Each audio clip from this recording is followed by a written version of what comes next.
Hello everyone, आज है 29 जनवरी और आज इस वीडियो में हम बात करेंगे एनबीसीसी इंडिया के बारे में। 46 रुपीज़ का शेयर है ये। हल्की सी तेज़ी हमें देखने को ज़रूर मिली थी कल यहाँ पर, और वीडियो में हम डिस्कस करेंगे कि भैया इस प्राइस पर क्या शेयर वाकई में खरीदारी के लिए अट्रैक्टिव है कि नहीं, और अगर नहीं है तो भैया कौन सा लेवल अट्रैक्टिव है बाइंग के लिए। तो वीडियो को शुरू करूँ उससे पहले अगर आपने अभी तक चैनल को सब्सक्राइब नहीं किया है तो प्लीज़ अभी इसे सब्सक्राइब कर लीजिए, क्योंकि आगे भी बहुत सारे वीडियोस हैं जो आपको काफ़ी ज़्यादा हेल्प करेंगे।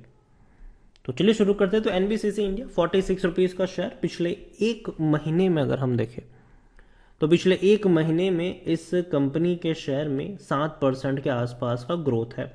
43 से 53 तक पहुंचाई है, लेकिन उसके बाद अब ये लगातार टूट रहा है, करेक्ट हो रहा है। ये देखिए सरकारी कंपनी है और इंफ्रास्ट्रक्चर के सेक्टर से जुड़ी हुई कंपनी है।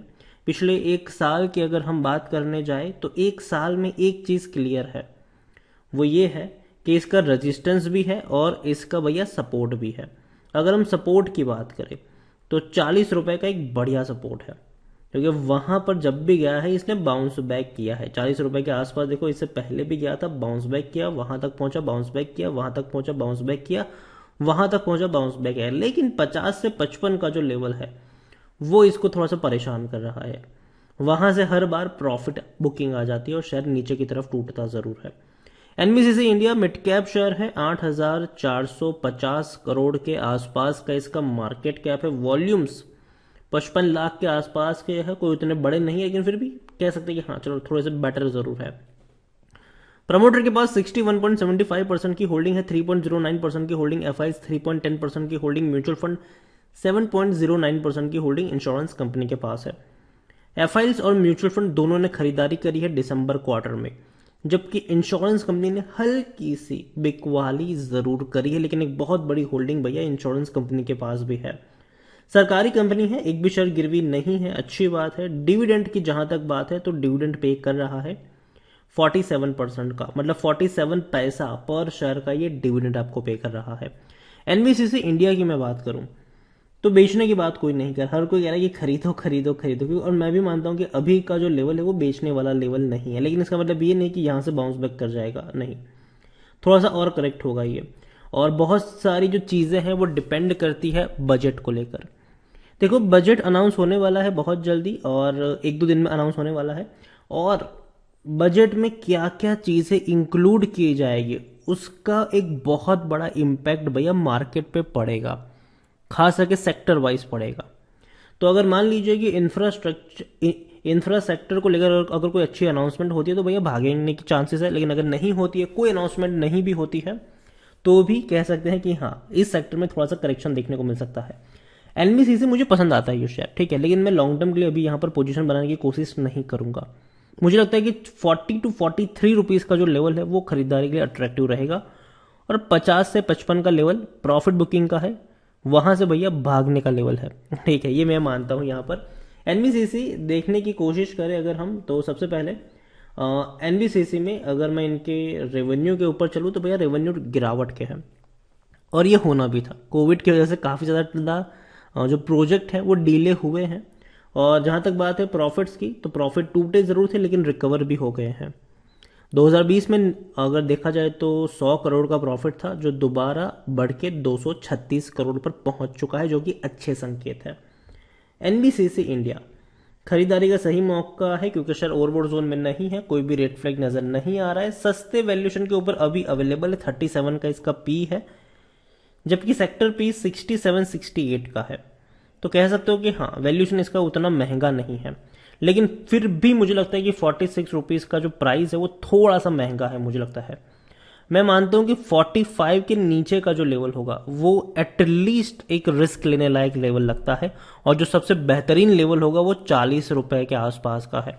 हालांकि ये कहना मुश्किल है कि वहां तक जाएगा, लेकिन अगर जाता है खराब सिचुएशन में, जो कि भैया ओमिक्रॉन की वजह से मार्केट में और ज्यादा मंदी चल भी रही है, और बॉन्ड में लोग अब ज्यादा निवेश कर रहे हैं और उस तरफ ज्यादा लोग बढ़े भी हैं, तो कहीं ना कहीं अगर लोग वहां पर स्विच होते हैं तो मार्केट हल्का सा डेंट दिखा सकता है। लेकिन अगेन मार्केट एवरग्रीन था और एवरग्रीन ही रहेगा आने वाले दिनों में भी।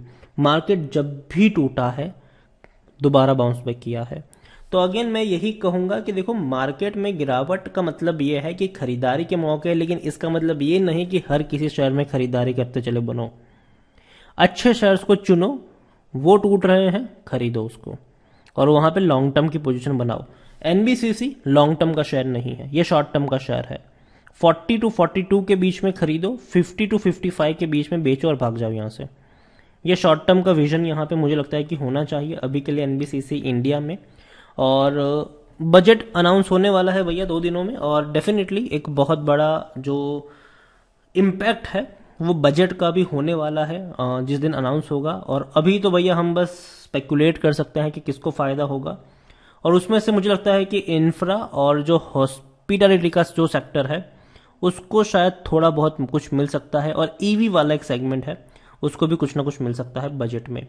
बाकी का अभी के लिए कुछ भी कहना थोड़ा सा मुश्किल है, और एनबीसीसी को लेकर मैं कहूंगा कि इस लेवल पर बेचना नहीं चाहिए अगर है तो, लेकिन फ्रेश बाइंग की जहां तक बात है मुझे लगता है कि 40 से लेकर 43 रुपीज के बीच का लेवल मैं मानता हूं कि वो एक लेवल होगा खरीदारी का। ठीक है, अगर वहां तक जाता है तो खरीदारी कर सकते हो। दूसरी चीज, सरकारी कंपनी है, बर्बाद होने वाली कंपनी नहीं है, डूबेगी नहीं ये कंपनी। मार्केट टूटेगा, दोबारा बाउंस बैक भी करेगा, ये भी टूटेगा, दोबारा बाउंस बैक कर जाएगा, दिक्कत की बात नहीं है। अच्छे खासे प्रोजेक्ट इस कंपनी के पास हैं, कई सारे सरकारी प्रोजेक्ट भी हैं इनके पास, कई सारे प्राइवेट प्रोजेक्ट भी हैं इनके पास। तो चीज़ों को मैं ये मानता हूं कि कंपनी अच्छी है, बुरी तो नहीं है, लेकिन जिस प्राइस पे है थोड़ा सा अगर और करेक्शन आता है वहां से तो मौके और अच्छे बनेंगे खरीदारी के।